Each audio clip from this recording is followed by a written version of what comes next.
आइए हम वक्फ कानून पर चर्चा करें। अभी यहाँ पर एक प्रमुख मुद्दा है वक्फ कानून। आखिरकार ये कानून क्या वैध है या अवैध है, इसका निर्णय तो सुप्रीम कोर्ट को करना पड़ेगा। और यह तो एक बात तय और सामने नजर आ रही है कि वक्फ कानून संविधान के अनुच्छेद 13, 14 और 25 की मूल आत्मा के खिलाफ है। इसमें कोई दो शंका नहीं।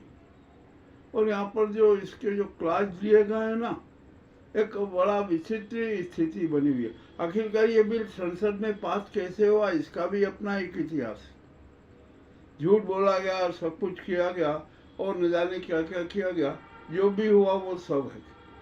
और यहाँ पर हम एक बात करनी, जब ये जेपीसी में बिल गया था ना, उस समय उसके अध्यक्ष बना गए जगदम्बा पाल, और उन्होंने स्पष्ट कहा था कि इसमें ऐसा कोई वो प्रावधान नहीं आएगा कि जो मुस्लिम समाज को और अन्यों को प्रभावित करे, किंतु ऐसा हुआ नहीं, उसके ठीक विपरीत हुआ। तो ये भी एक धोखा दिया गया। अरे जब आपको कुछ करना ही नहीं था, जेपीसी में आपने चाहे जैसा बना के भेज दिया। अब तो यहाँ पर जगदम्बा पाल ने जो बात बोली थी वो तो उनकी बात झूठ हो गई। आप नेता होके झूठ बोल रहे हो, जनता को धोखा दे रहे हो। 147 करोड़ जनता है ना, वो अब इन नेताओं को कभी नहीं छोड़ेगी। एक बात ध्यान रखना, जब जनता को झूठ बोल रहे हैं, जनता को भ्रमित किया ये जगदम्बा पाल है ना, अब तो उनको भी ये महंगा पड़ेगा कि जनता से झूठ बोलना। जो भी होगा ही, वो तो बात करते। अब यहाँ पर जो ये मोदी और जो अमित शाह है ना, इन्होंने भी बहुत नाटक किया। जो भी हुआ वो सबके सामने है। संसद में क्या हुआ हम सब जानते हैं। चलिए ये भी आप छोड़ दीजिए, ये सब बातें सब जनता को पता। और अभी अब वर्तमान में जब इस कानून को, जो बिल को कानून बनाएगा, उसका भी अपना इतिहास है। अरे रात के अंधेरे में राष्ट्रपति ने कानून बना दिया। बड़ी विचित्र बात है। आप हर काम रात के अंधेरे में ही करते हो।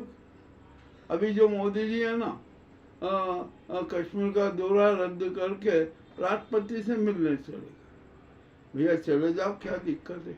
और यहाँ पर जो ये अमित शाह, नड्डा और जो कर रहे हैं ना, ये सारे सब काम रात को ही करते।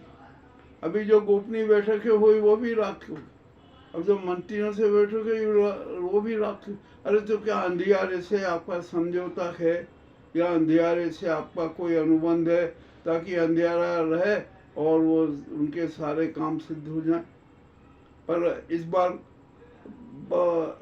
नाजी और गुजराती गैंग को हर प्रकार से जो ये घिनौनापन है ना, षड्यंत्र है, वे फंसे हुए नजर आए। उन्होंने इन षड्यंत्रों ने खुद ब खुद इनको फंसा दिया। आइए अब ये बात करते हैं। ये तो सब जो घटनाक्रम है ना, ये सब बता चुके हैं, इनके बारे में कोई विशेष करने नहीं। अब यहाँ पर ये बिल है जिसके खिलाफ जो 17 याचिकाएं हैं और उन पर सुनवाई होना है। और एक बहुत बड़ी सुनवाई 5 मई को अंतिम निर्णय आ जाएगा कि आखिरकार क्या हुआ क्या नहीं हुआ। सबसे पहला मुद्दा तो ये जो वक्फ कानून है ना, क्या ये संवैधानिक है, क्या संविधान की मूल आत्मा के पक्ष में है, पक्षधर है, या उसकी सीमा में है, या जो 13, 14 और 25 की जो मूल भावना है ना, उसको समाप्त करने वाला कानून। अब ये सुप्रीम कोर्ट को निर्णय देना है। हम जनता तो साफ कह रहे हैं कि हाँ, ये जो वो कानून बना है ना, ये अच्छा नहीं है। ये तो देश में वैमनस्य फूट पैदा करने वाला है, समुदायों में, पंथों में संघर्ष कराने वाला। चलिए ये भी बात तय अब सब है। आज जब सुप्रीम कोर्ट में ये 5 मई को होगा ना, तो उसके पहले सीजेआई खन्ना को हटाने की क्यों साजिश की जा रही। उनका कार्यकाल 13 तारीख का, 13 तारीख का रहने दीजिए, वो सुनवाई करेंगे क्या होगा क्या नहीं होगा। और दूसरी बात, मगर जब सीजेआई जस्टिस खन्ना ने आज सरकार के वकील से पूछा कि आप ये बताइए कि आपने संसद में कहा था कि जो वक्फ बोर्ड में कोई गैर मुस्लिम नहीं होगा, तो इसकी सदस्यता 22 है, उसमें 14 गैर मुस्लिम कैसे सदस्य हो सकते हैं? आपने इतना बड़ा झूठ क्यों बोला? चलिए, आपने झूठ बोला, आपके जो नियम हम मानते हैं, तो इसके हिसाब से आप बताइए कि हिंदू मंदिरों में या सिख मंदिरों में या अन्य पंथों के आराधना स्थल में कितने मुस्लिम सदस्य रखे जाएंगे, कितने मुस्लिम सदस्य होंगे, इसका भी आपको जवाब देना पड़ेगा। आप बताइए कि कहाँ है? और ये तो इन्होंने जो अभी नाजी सरकार है ना, उसने अपना वही जो चरित्र के हिसाब से हल कर दिया कि अरे वक्फ कानून है ना सुप्रीम कोर्ट में, तो धर्म युद्ध के धर्म युद्ध जैसा। अरे यार, धर्म युद्ध क्या होता है? आप जानते हो धर्म की परिभाषा क्या है? धर्म क्या है? आपको ये तक पता नहीं है कि धर्म किसे कहते हैं। अरे धर्म तो धर्म होता है, वो सभी में विद्वान है, प्राणी मात्र में, और धर्म के उससे जो जीवन की सांसें चलती है। और धर्म की परिभाषा आपको याद नहीं हो तो मैं बता दूं कि धर्म क्या होता है। और मैं क्या बताऊं, स्वामी विवेकानंद जी ने तो स्पष्ट धर्म की परिभाषा बताई दी कि सूर संस्कार और सूर संस्कार जब सूर संस्कृति में बदलते हैं तो वो धार्मिक परिवेश में आ जाते हैं, और वही धारण करने योग्य और वही धर्म होता है। यह है परिभाषा धर्म की। आप बताइए कि आपकी परिभाषा क्या है? आपको ये इतना भी पता नहीं कि धर्म क्या होता है। और दूसरी बात, अब यहाँ पर पलटी मार रहे हैं, और ये भी एक विचित्र बात करना है। सुप्रीम कोर्ट में भी चले गए कि साहब हमें भी सुनिए, हमें भी सुनिए। अरे भैया, आपको भी तो सुना, आपको तो अपने संसद में सब तो सुना दिया, अब क्या सुनने की जरूरत है? और संसद में आपने कितना धोखाधड़ी की, कितने नाटक किए, ये भी सब जनता ने देखे। अब हम तो यहाँ पर आपसे यही कहना चाहते हैं कि अब आपने जो इसको दिया है ना कि धर्म युद्ध का नाम दे दिया। अरे धर्म युद्ध किसे कहते हैं जरा समझिए तो सही। जो ये वक्फ कानून है ना आपने बनाया, ये पंथवादी कानून है, इसका धर्म से कोई संबंध नहीं है। जो धार्मिक पंथ बने हुए हैं ना, उनके अपने अपने कानून है, उनकी अपनी अपनी आज़ादी है, उनकी अपनी अपनी धार्मिक आज़ादी है। और आप यदि वक्फ कानून को धार्मिक आज़ादी मानते हो तो ठीक है, मानिए। तो जितने भी ये आराधना स्थल है ना हिंदू मंदिरों के, उनमें भी गैर मुस्लिम मुस्लिमों को और जो सामाजिक पंथ है ना, सिख ईसाई, सबको वो दीजिए प्रतिनिधित्व। आप देंगे नहीं। अब आप हमारे जो वक्फ बिल को लेकर नीतीश और नायडू की जो फजीहत हुई है ना, हम उसके बारे में अभी कुछ नहीं बोलना चाहते। हम तो नायडू को ये बताना चाहते हैं कि तिरुपति बालाजी मंदिर में आपने अभी कुछ जल्दी से घोषणा की थी कि तिरुपति बालाजी के मंदिर में गैर जो हिंदू है ना, इन्हें मुस्लिम है ना, उनको यहाँ से बाहर निकाल दिया जाएगा, उनको सेवा का कोई अवसर नहीं मिलेगा। तो ये कौन सा है? ये तो पंथवादी व्यमनस्यता है ना। अरे आप तो ईश्वर सप्ताह है, और जो आराधना स्थल है ना, जो ईश्वर के दूतों के विश्राम गृह है, और आप यहाँ उनमें भी अपनी सांप्रदायिकता का झाड़ फैला लो। बड़ी विचित्र बात है। और जब सीजेआई खन्ना का जब इन्होंने आक्रामक रूप देखा ना, तो सीजेआई खन्ना के खिलाफ भी इन्होंने शातिर रचना शुरू कर दी। शातिर षड्यंत्र रचे कि सिन्हा जी एक लंबी छुट्टी पर चले जाएं और 5 तारीख और 20 तारीख तक किसी भी प्रकार की कोई सुनवाई न हो वक्फ कानून पर। अब ऐसा होगा नहीं। सीजेआई खन्ना किसी भी कीमत पे जाने वाले नहीं है। अब उनका कार्यकाल है 13 मई तक, और 13 मई तक तो उनको सुनना ही चाहिए, और मैं कह रहा हूँ सुनना चाहिए। अब यहाँ पर एक और बहुत बड़ी राजनीति हो रही है। रिजिजू ने जो सुप्रीम कोर्ट को धौंस दी ना कि आप हमारे विधायी अधिकारों में हस्तक्षेप मत कीजिए। यदि आपने हस्तक्षेप किया तो हम भी आपके जो न्यायपालिका के उसके अधिकारों में हस्तक्षेप करेंगे। देखिए क्या परिणाम आते। ये तो सरासर ध्वंस हो गई। अरे आप संविधान के विपरीत, संविधान की मूल आत्मा के विरुद्ध कोई कानून लाओगे और ये आदेश देते हो कि सुप्रीम कोर्ट उनको जस के तहत स्वीकृत कर दे, मान्य कर दे। ऐसा कभी नहीं होगा। ये जो आपका नाजीवादी चरित्र है ना, ये अच्छा नहीं। और रिजू जी, आप तो क्या हो, आप तो किसी की कठपुतली हो। आप तो जो नाजी कहेंगे ना अपने पद के लिए, और कि जो एक चापलूसी भरी बातें करो। आपको ज्ञान होना चाहिए। हम जानते हैं, जनता भी जानती है कि आप नहीं बोल रहे हो। आपको नाजी गैंग बुलवा रखी है, आपको मोहरा बनाया जा रहा है। ये भी एक बात स्पष्ट है, खुली कट बात है। यहाँ पर जो वक्त कानून है ना, ये निसंदेह संविधान के विपरीत। और विमर्श, और आपने देखा ना, और हम सब ने देखा कि कितनी हिंसाएं हो रही है, कितने जनता सड़कों पर है। और अब तो हिंदू लोग भी सड़कों पर उतर गए, और भी अनेक जो हैं, सिख भी अब सड़कों पर उतरेंगे, बुद्धिस्ट सड़कों पर है ही।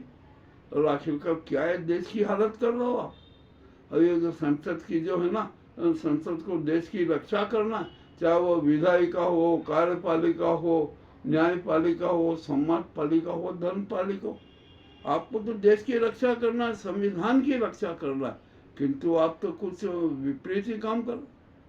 आपको संविधान की कोई परवाह नहीं। अरे हम जानते हैं और देश की जनता जानती है कि आपका लक्ष्य था कि जो अम्बेडकर जी और हमारे डॉक्टर राजेंद्र प्रसाद जी और उनकी जो 232 सदस्य थे ना, उनकी कड़ी मेहनत पर पानी फिर जाए, और इस संविधान को जलाना चाहते हैं और अपना नाजीवादी संविधान स्थापित करना चाहते हैं।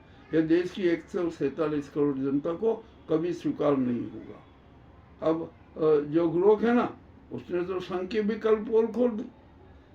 उसने यहाँ तक कह दिया कि हिंदू कोड बिल के का विरोध करने के लिए बाबा आम्बेडकर और पंडित जवाहरलाल नेहरू के संघ ने पुतले जलाए थे।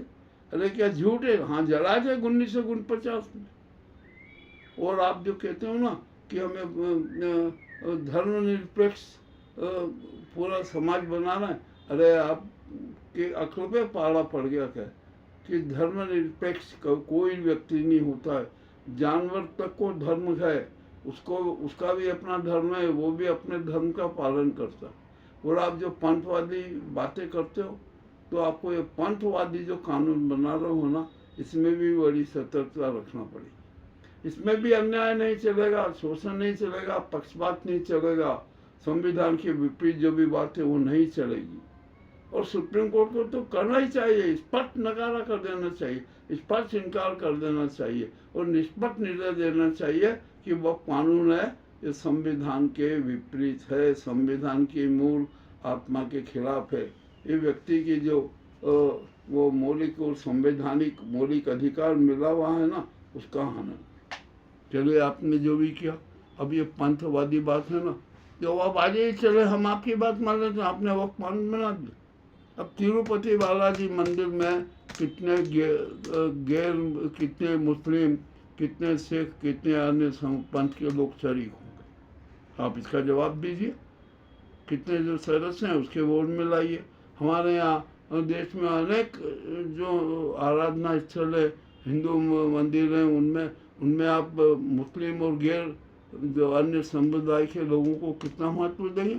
अरे आप उज्जैन में आ जाइए, यहाँ महाकाल मंदिर समिति है, और यहाँ पर इस समिति में सभी ब्राह्मण है, कोई दूसरे पंथ का नहीं है। क्यों नहीं है? आप भी इसका जवाब दीजिए। अरे आप भी क्या नाटक करते हैं? आप जनता को मूर्ख मानते हैं क्या? ये जनता मूर्ख है जो इतना बड़ा काम करते हैं, इतना समझती है, और आप मुल्क के मालिकों को मूर्ख मानकर अपना राजनीतिक स्वार्थ सिद्ध करना चाहते हैं। यह कभी बर्दाश्त नहीं होगा। सुप्रीम कोर्ट भी इस चीज़ को बर्दाश्त नहीं करेगी। एक यहाँ पर एक बात और आपको बता, CJI खन्ना जैसे ही 13 मई को सेवानिवृत्त हुए, 14 मई को गवई को CJI का की शपथ लेना है। वे 6 माह के लिए देश के CJI बने।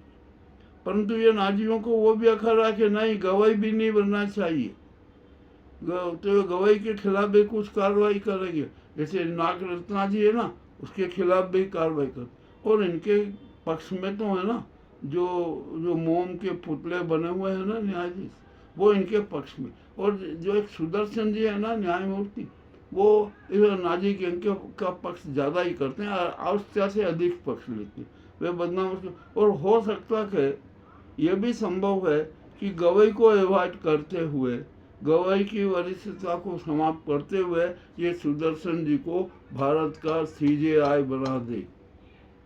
कोई दिक्कत नहीं, हो सकता है, ये भी हो सकता है भाई। अब परिकल्पना हम भी तो कर सकते हैं ना, जब ये रिजिजू जी और अन्य सब परिकल्पनाएं कर सकते हैं, तो हम भी ये परिकल्पनाएं कर। और यदि जिस दिन ऐसा हो गया, उस दिन ये मान के चल लीजिए कि देश की सुप्रीम कोर्ट से जन विश्वास समाप्त हो जाएगा, जन विश्वास उड़ जाएगा। पहले ही तो बदनाम हो चुकी है। और आप तो अपने सत्ता के उन्माद में, सत्ता के अहंकार में इतने वो हो कि न्याय व्यवस्था को ही समाप्त करने पर हमारा होगा। अब नहीं चलेगी आपकी बात। अब तो सुप्रीम कोर्ट को भी आदेश देना पड़ेगा कि नहीं, जो कानून बना है देश हित में नहीं है। और मैं रिजिजू जी और नाजी गैंग को और सुप्रीम कोर्ट को भी एक बात निवेदन करना चाहता हूँ, यदि जनहित वाले जो मुद्दे होंगे ना, और आपके जो निर्णय होंगे, उसकी समीक्षा करने का अधिकार जनता को है। जनता आपके निर्णय को, आपने जो बातें कही है ना, उसकी समीक्षा कर सकती है। बस शर्त यह है कि सारे मुद्दे जनहित से जुड़े हुए होना चाहिए, और निश्चित ही होंगे, कोई दिक्कत नहीं है। वह कानून जनहित का मुद्दा है, राष्ट्रीय मुद्दा है, सामाजिक मुद्दा है, पंथवादी मुद्दा है। इस पर तो जनता भी समीक्षा करेगी। तो मुझे तो पूरा विश्वास है कि सुप्रीम कोर्ट इस बार निष्पक्षता के साथ निर्णय देगी कि वक्फ कानून असंवैधानिक है, इसको हम निरस्त करते हैं। और अभी भी सरकार के पास में समय है। अरे तुमने तो वहाँ कैबिनेट लगा दिया कि हमें भी सुना जाए। आपको हम क्या सुने? आपने तो सब कुछ सुना दिया संसद में, और आपने जो कानून जो बनाए ना, आपने वो भी बता दिया कि ये वो है। उसी में साफ झलक रहा है कि आपकी नीति, नियत और चरित्र में खोल है। आपको ये पंथवादी, क्योंकि आपने जो धर्मवादी स्वरूप को स्वीकार किया ना, अब वो भी नहीं चलेगा। और अब तो आपका ये पंथवादी है ना, ये पंथवादी भी जो है ना, अब सड़कों पर नजर आ ही रहा है, सड़कों पर। और अब आइए मैं एक बात करता हूँ पश्चिमी बंगाल की। वहाँ के राष्ट्रपति मुर्शिदाबाद की स्थिति जानने का है, क्योंकि वहाँ पर गलत सलत रिपोर्ट लेके बंगाल में राष्ट्रपति शासन लगाना है, ममता के खिलाफ पूरा माहौल तैयार करना है। अरे ये कुछ भी नहीं होगा। मैं आपको सच बता दूँ, ये मुर्शिदाबाद दंगों की जांच होना चाहिए, सूक्ष्म जांच होना चाहिए। कितने फर्जी वीडियो डाले हैं, पुराने वीडियो डाल के उसको मुर्शिदाबाद के बताया जाए। और यहाँ पर जो बांग्लादेश में जो हिंसा, ये बंगाल में जो हिंसा हुई है ना, ये वहाँ के लोगों ने नहीं की। ममता बनर्जी ने बयान दिया कि जो यहाँ मुर्शिदाबाद में जो हिंसा हुई है ना, ये हमारे खिलाफ है। और जो बाहर से जो गुंडे आए हैं, अब बाहर से बांग्लादेश भी आ सकते हैं, और नाजी गैंग के भी गुंडे जा सकते हैं, जिन्होंने पूरे मुर्शिदाबाद में हिंसा फैलाई है, हिंसा का नाटक किया। और यदि ये सच है तो इस देश की स्थिति और घातक होगी। अरे ये हमारे जो राष्ट्रपति जी है ना, हम तो इनसे अनुरोध करते हैं कि अरे जरा आओ, अपनी सूक्ष्मता से तो देख लीजिए कि देश में क्या हो रहा है, किस प्रकार के नाजीवादी षड्यंत्र से जा रहा है, देश की जनता के साथ धोखा किया जा रहा है, संविधान की क्रूर हत्या की जा रही है, सनातन धर्म के खिलाफ पूरा वातावरण तैयार किया जा, देश में हिंसक गृह युद्ध करवा कर ये अपना सत्तावादी स्वार्थ सिद्ध करना चाहते। ये तो राष्ट्रपति जी को चाहिए कि वे देखें कि ये किसने क्या किया और कैसे किया। और अब तो मैं फिर कहता हूँ कि राष्ट्रपति जी को चाहिए कि वक्फ कानून का बहुत विरोध हुआ है, और जहाँ यहाँ हिंसक वातावरण बना है, तो मैं उस जो कानून जो मैंने जिस पर हस्ताक्षर किए थे, मैं उस बिल को ही वापस लेती हूँ और उस बिल को निलंबित करती हूँ और स्पष्ट कहिए कि इसमें जो संविधान की मूल आत्मा है ना, उसके खिलाफ जो ये हुआ कि ये भी अच्छी बात नहीं है। चलिए ठीक है, जो आप पे होना है वो तो होना ही है। सुप्रीम कोर्ट को न्याय दिला, और सुप्रीम कोर्ट के न्यायाधीशों को जो दी जा रही है ना धौंस, आप तो न्यायाधिपति हैं, आप क्यों मौन है? आपको रिजिजू जी को पूछना चाहिए कि आपने कैसे बयान दे दिया सुप्रीम कोर्ट के खिलाफ, सुप्रीम कोर्ट के निर्णय के खिलाफ। अरे यार, शर्म की बात है देश के लिए, और जो ये नेता से है ना नाजी गैंग, उसके लिए भी शर्म की बात है। अभी इतना नाटक मत करो, अभी जनता मूर्ख नहीं है, जनता की आंखों से पर्दे हट चुके हैं, वो सड़कों पर नजर आएगी। और कोई बड़ी बात नहीं कि जो ये पीएम गृह मंत्री अमित शाह और अन्य मंत्री सबका घेराव भी किया जाए, सबको को निश्चित उनको सजा भी जनता देगी, ये भी तय है। अरे आप जनता को मूर्ख क्यों मानते हो?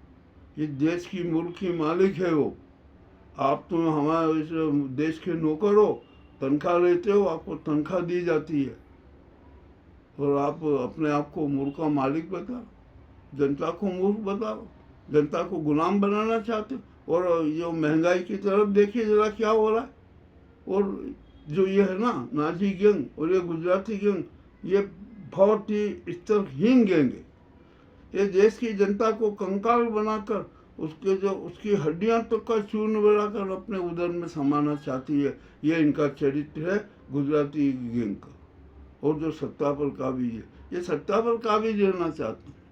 अभी ये संघ है ना, संघ में अभी जो विवाद चल रहा है ना, आप देख लीजिए, इसका भी परिणाम आएगा, इसका भी बहुत परिणाम आएगा। ये गुजराती लॉबी है ना, यदि संघ ने इसके प्रति जरा सी भी नरमता बरती ना, तो ये संघ पर भी अपना अधिकार कर लेगी, क्योंकि इसको गद्दार पैदा करने में मास्टरमाइंड है। वो गद्दार कैसे पैदा किए जाते हैं उनको अच्छी तरह याद है। और हिंदुस्तान में तो गद्दारी भी एक संस्कृति है, चरित्र यहाँ हुआ है। हमने गुलाम इसलिए रहे लंबे समय तक क्योंकि हम में जो गद्दारी की भावना है, हम गद्दारी करते हैं। हमारे यहाँ के लोगों ने गद्दारी की, हुआ हम गुलाम बने रहे, अंग्रेजों की चापलूसी करने वाले आज सत्ता में बैठे और वो भी सब कर रहे। देश की हालत बहुत नाजुक है। और मैं तो यहाँ पर स्पष्ट कहता हूँ कि राष्ट्रपति जी डरती क्यों है? लाख उनके हाथ की कठपुतलियाँ, छोड़ दीजिए सारे वो और आ जाइए मैदान में, कहिए कि कुछ नहीं, मैं देश में आपातकाल की घोषणा करता हूँ। और जो नाजी सरकार है ना, इसको भी भंग करता हूँ। और इसी को भंग करने के साथ केयर टेकर पीएम भी बनाई। और वो एक नाजी गैंग का कोई भी मोदी, अमित शाह, ये भाजपा ही नेता, किसी का कोई केयर टेकर नहीं बनेगा, केयर टेकर पीएम नहीं बनेगा। राष्ट्रपति को ऐलान कर देना चाहिए कि देश के सेनाध्यक्ष और सुप्रीम कोर्ट के सीजेआई इस देश के केयर टेकर पीएम होंगे और मिलकर काम करें। ये ऐसा होना चाहिए। और अब तो कह रहा हूँ कि राष्ट्रपति मुर्मू को एक नया इतिहास चालू कर देना चाहिए। उनको तो स्पष्ट घोषणा कर देना चाहिए कि अब देश में केंद्र में और राज्यों में लोकप्रिय सरकार का गठन होगा, लोकप्रिय सरकार का ही गठन करना पड़ेगा और उसके लिए संविधान में संशोधन ला दीजिए। इतना जरा कठोर कदम उठाइए। अपने जो आपकी जो भावना है ना, उसके ऊपर जनता के प्रति समर्पित कीजिए। आप अपना राष्ट्र धर्म, जन धर्म, न्याय धर्म, संवैधानिक धर्म का निर्माण तो कीजिए। आप तो न्यायाधिपति हैं। मुझे तो उस समय तो शर्म की बात लगी कि आपको जो पॉकेट वीडियो का भी अधिकार वो नहीं है, इसकी भी जानकारी आपको सुप्रीम कोर्ट ने दी। नंबर 2, जो ये प्रदेशों के राज्यपाल हैं ना, जो आपके दूत हैं, वे किस प्रकार की नाजी गैंग की राजनीति करते हैं, इस पर भी आपको कठोर कदम उठाना चाहिए। अभी बंगाल में देखिए राज्यपाल मुर्शिदाबाद चलेगा, क्यों चलेगा? अरे जो गवर्नमेंट की रिपोर्ट आती है, वहाँ की रिपोर्ट आती है, वो सच होगी ना, पर नहीं, उनको तो नाजी गैंग के लिए राजनीति करना है। बंगाल में है ना राष्ट्रपति शासन लगाना, वे झूठी रिपोर्ट देंगे और उसी रिपोर्ट को अब सुप्रीम कोर्ट में जो है चुनौती दी जाएगी ताकि इनकी और पोल खुल सके। ये मैं बहुत कड़ी कड़ी बातें बोल रहा हूँ, निश्चय ही बोलना भी पड़ेगी, क्योंकि हम जो तो सच्चे राष्ट्रवादी हैं, समाजवादी हैं, प्रजातंत्र में विश्वास रखते हैं हमें, और सबसे बड़ी बात है कि हमें देश के मालिक भी हैं। ये नौकरों की क्या औकात नहीं कि जो यहाँ पर जनता को मूर्ख बनाए। अब हम मूर्ख बनने वाले नहीं हैं, हम सब समझ चुके हैं। अब हमें जो ज्ञान है ना वो आ गया। अभी तक हम जो नकारात्मक ज्ञान के चक्कर में थे ना और भ्रमित हो रहे थे, अब हम भ्रमित नहीं होंगे। अब तो सकारात्मक ज्ञान हमारे मन, मस्तिष्क, विचारों और कर्मों में समा चुका के हमें कोई नाजीबात ये पसंद नहीं करेगी। और हम तो संघ को भी कहते हैं कि आप ये छोड़ दीजिए ये हिंदू धर्म उसकी बातें, आप तो सनातन धर्म की बात कीजिए। और ये भारत है ना, हिंदू राष्ट्र कभी नहीं बनेगा। 147 करोड़ जनता नहीं चाहती कि भारत हिंदू राष्ट्र बने। भारत तो सनातन धर्मी राष्ट्र था, है और हमेशा रहेगा। ये खुला संदेश है। आप मुझे विश्वास है कि मेरे इस कड़वे संवाद को आप अवश्य पसंद करेंगे। बहुत बहुत धन्यवाद।